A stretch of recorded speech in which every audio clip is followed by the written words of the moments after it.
A great deal of research has been devoted to studying the differences in male and female speaking styles, and it has been established that the two genders follow quite different systems of conversational interaction.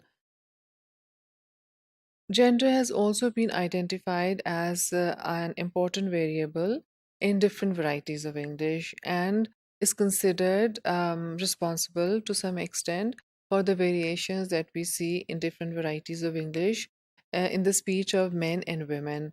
We see that women are believed to be more sensitive to prestige forms of speech, and because of this sensitivity, to the prestige forms of speech, they show a preference for using more standard forms. Women also show more stylistic variations in different contexts, whereas men are often neutral to these stylistic variations, and they do not show a similar degree of sensitivity to prestige forms as women do. Um, Studies which are devoted to tracing the changes in the speech of young adolescent girls and boys show that there has been an increase in the use of non-standard forms among adolescent boys and a decrease among adolescent girls. So as boys grow older, this insensitivity, let's say, to prestige forms does not change or does not, for example, they do not become sensitive to these standard forms or do not show a preference for the standard forms. Their lack of attention to standardized English becomes even more pronounced as they grow older. Whereas girls, even if they are accustomed to using non-standard forms, at a younger age, as they grow older, they give up this practice and show a preference for prestige and standard form of the language. One other reason which is responsible for the difference in the speech of men and women is the difference in their perception and the difference in their perception of prestige. We all know that men and women live in very different social spaces. They occupy different social spaces. There are certain professions which are considered appropriate only for men and not for women. Similarly, there are different tasks and activities which are considered more appropriate for women, which are considered a responsibility of women and not of men, so on and so forth. So, we see that men and women in many cultures, in fact, all over the world, live in different social spaces. Even in social contexts which are identical, we see that men and women are not treated equally. They are treated with some difference. We keep hearing of women being paid less than men.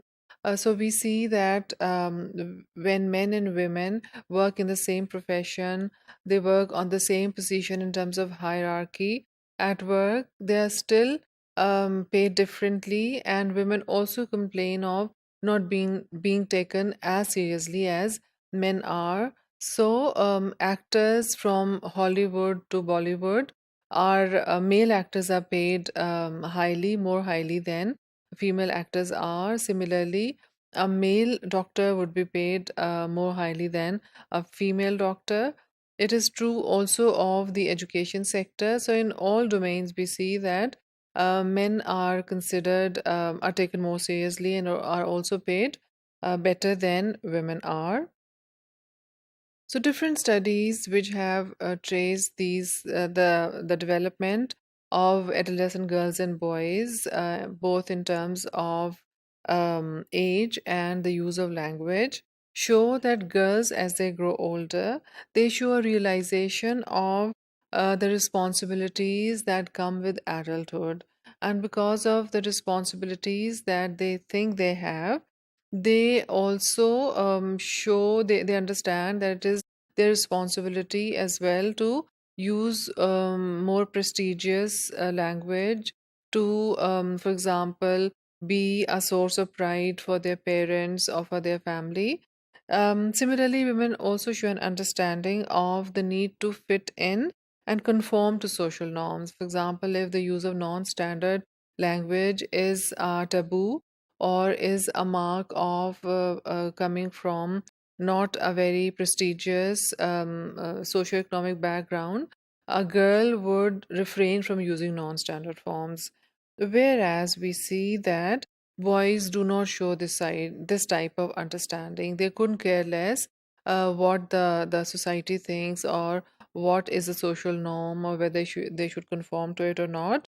They are more interested in their own assertion. They're more interested in self assertion.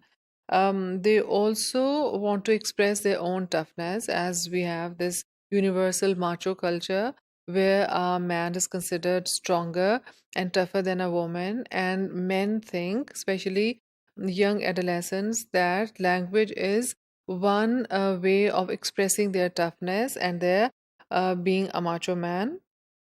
So there's also an unwillingness on part of young adolescents, young adolescent boys, to be dictated. So they feel that if they follow standard language or if they refrain from using non-standard language, they are being dictated.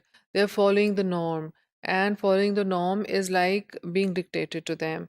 And since they do not want to be dictated, they show reluctance to use the standard form of the language.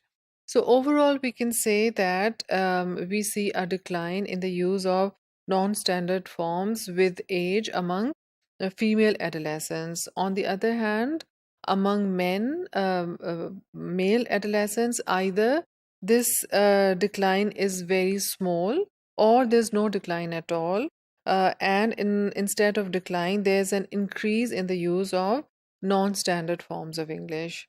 So we see that there are lots of differences in the speech of men and women, and there are several social factors responsible behind these differences.